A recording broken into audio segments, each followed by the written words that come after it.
सोन्याचे भाव गगनाला भिडले असताना आता चोरांनी देखील हात साफ केले आहे।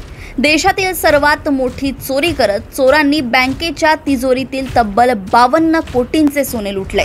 या चोरट्यांनी चोरी करताना वीकेंडची निवड केली। चोरट्यांनी बँकेची सर्व सीसीटीव्ही यंत्रणा आणि अलार्म यंत्रणा तोडून टाकली। त्यानंतर सीसीटीव्हीचा रेकॉर्डर देखील चोरटे सोबत घेऊन गेले आणि जाताना बँकेत काळी जादूही करून गेले आहे। कर्नाटकातील विजयपुरा जिल्ह्यात कॅनरा बँकेच्या एका शाखेतून चोरांनी कोट्यवधीचे सोने लुटले। ही चोरी कर्नाटकच्या विजयपुरा जिल्ह्यातील कॅनरा बँकेच्या मनागुली शाखेत झाली आहे।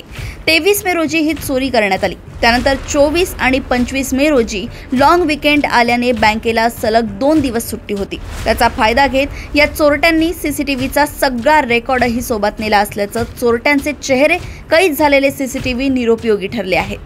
या चोरट्यांनी जाताना बँकेत काळ्या बाहुल्या टाकून काही गूढ विद्या आणि काळी जादू केल्याने बँकेचे सर्व कर्मचारी धास्तावले आहेत। या प्रकरणाचा तपास सुरू करण्यात आलाय।